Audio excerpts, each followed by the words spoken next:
हाँ दोस्तों, जैसा कि फिर अपन थ्योरी वाला सेक्शन तो ऑलरेडी कंप्लीट कर ही चुके हैं हिस्ट्री सेक्शन का। तो यहाँ से अपन इसका एमसीक्यू लगाना चालू करते हैं। प्राचीन जो हिस्ट्री अपन ने पढ़ी थी उसके एमसीक्यू की प्रैक्टिस अपन यहाँ पे करते हैं। ल्यूसेंट के ही हैं, ऑब्जेक्टिव बुक के ही हैं। आप चाहे तो अगर अपने पास ऑब्जेक्टिव जो बुक है उससे क्वेश्चनों को मैच कर सकते हैं और यहाँ से पढ़ने के बाद आप वहाँ से फिर से थोरोली जल्दी में रिवीजन कर सकते हैं। मतलब यहाँ पे देखने के बाद आप जैसे फिर दोबारा 1 या 2 घंटे के बाद आपको 5 मिनट के अंदर पूरा का पूरा याद हो जाएगा, याद रहेगा। आप देखना आपको कितना याद रहा, कितना नहीं याद रहा, और जहाँ पे नहीं याद रहा वहाँ उस पर सर्कल कर लीजिए, उसको दोबारा याद कर लीजिए ताकि वो आपका बिल्कुल कंप्लीट हो जाएगा। आपको दोबारा पढ़ना नहीं पड़ेगा। एक बार अगर आपने ऐसा पढ़ लिया ना, उसके बाद में आपको दोबारा पढ़ना ही नहीं पड़ेगा, लेकिन लगातार और कंटिन्यूटी के साथ में एक सीटिंग के अंदर पूरा देख के और तब पढ़ना। तो स्टार्ट करते हैं अपन प्राचीन भारत के एमसीक्यू। तो दोस्तों यहाँ पे मैं आपको सारा का सारा प्राचीन भारत के जितने भी एमसीक्यू है हड़प्पा सभ्यता से और वैदिक संस्कृति, महाजनपद काल,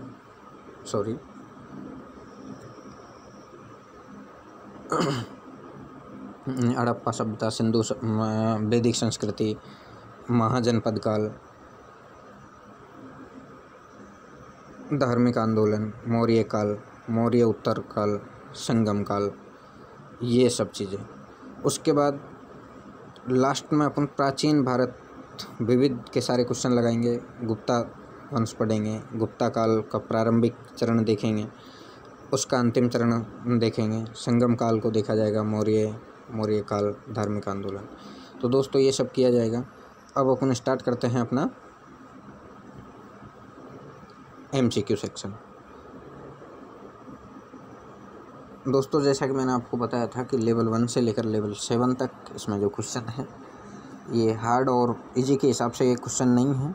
ये जो भी क्वेश्चन है वो नंबरिंग के हिसाब से है। जैसे कि पूरे प्राचीन भारत में या फिर अपन जो सेक्शन पढ़ रहे हैं सिंधु घाटी सभ्यता, उस सिंधु घाटी सभ्यता के अंदर जितने भी क्वेश्चंस हैं वो सारे के सारे क्वेश्चंस 80 या 90 जितने भी क्वेश्चन है, अब इसके हिसाब से जैसे 7 तक है, एक सेक्शन के अंदर 10 क्वेश्चन है तो 80 या 90 क्वेश्चन होंगे। 10 या 12 क्वेश्चन एक सेक्शन के अंदर है। तो चलिए स्टार्ट करते हैं और देखते हैं।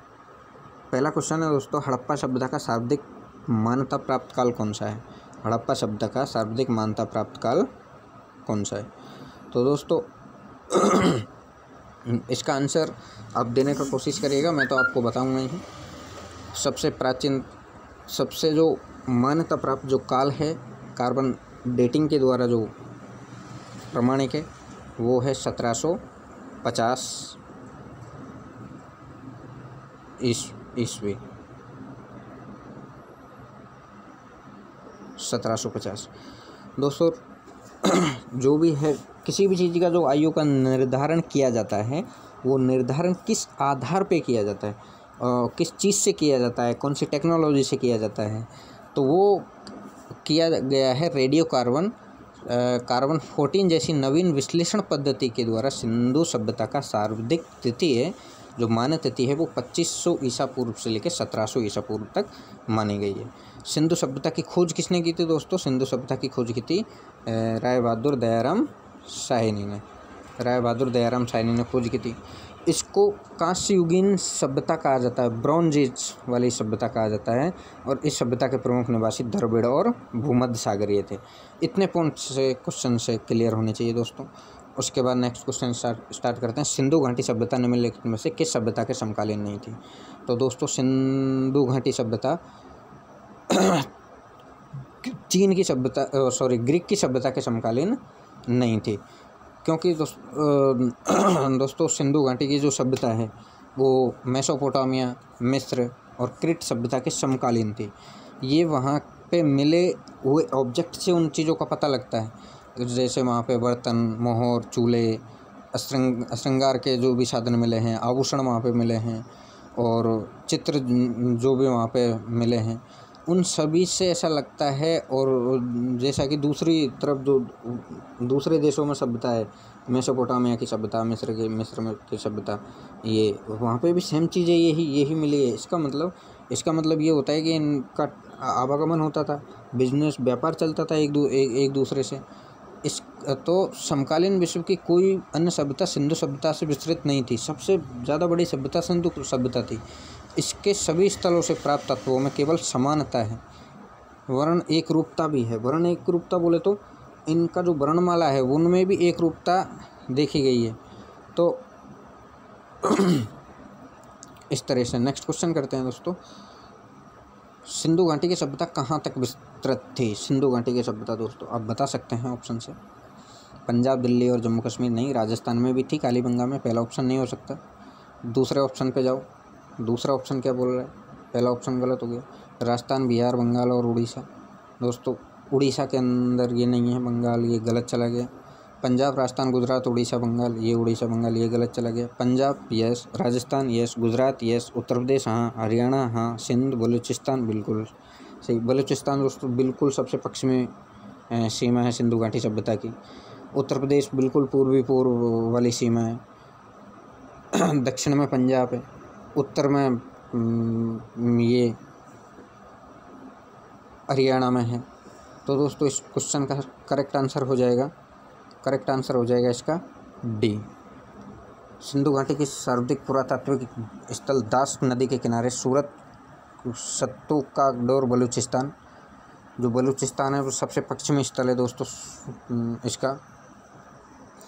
बलूचिस्तान के बाद में पूर्वीय हिंडन नदी के किनारे आलमगीर जिला, मेरठ, उत्तर प्रदेश।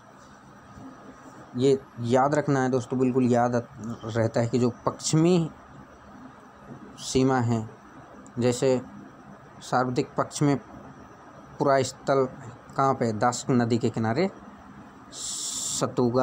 सतुगेडोर, बलूचिस्तान के अंदर। पूर्वी पुरातत्व स्थल हिंडन नदी के किनारे, आलमगीर जिला, मेरठ, उत्तर प्रदेश में।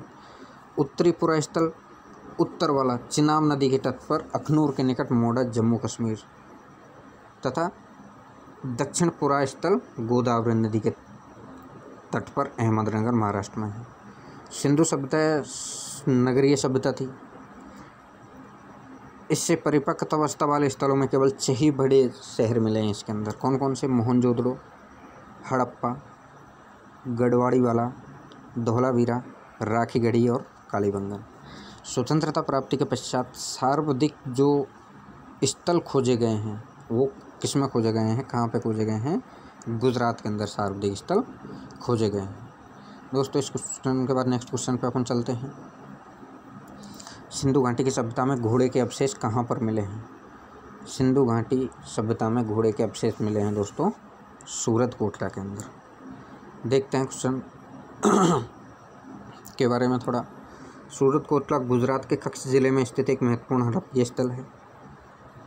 सूरत कोटला कहाँ पे स्थित है दोस्तों? गुजरात के अंदर। याद रखना है सबसे पहले, गुजरात के अंदर स्थित है।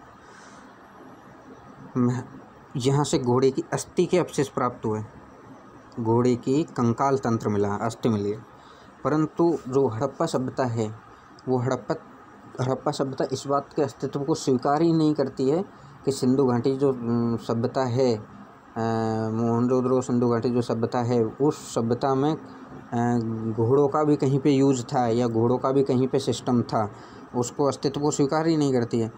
और दोस्तों देखते हैं इम्पोर्टेंट तत्व कि आमरी से बारहसिंगा का साक्ष्य मिला है। आमरी से बारहसिंगा का साक्ष्य मिला है। रोपड़ के एक कब्रिस्तान से मनुष्य के साथ पालतू कुत्ते के दफनाए जाने का भी प्रमाण मिला है।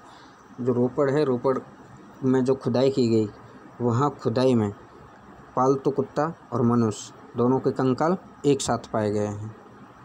उसके बाद इसका मतलब क्या है कि सिंधु घाटी सभ्यता में कुत्ते भी मनुष्य के साथ थे? हाँ बिल्कुल थे, तभी तो। उसके बाद नेक्स्ट क्वेश्चन देखते हैं। सूरत कोटड़ा में ही एंटीमनी की एक छड़ बरामद हुई है दोस्तों। सूरत कोटड़ा की खोज 1964 ईस्वी में जेपी जोशी के द्वारा की गई थी। तो सूरत कोटड़ा आपको इम्पोर्टेंट साइट हो जाता है, गुजरात में स्थित है, याद रहना चाहिए, कच्छ ज़िले में।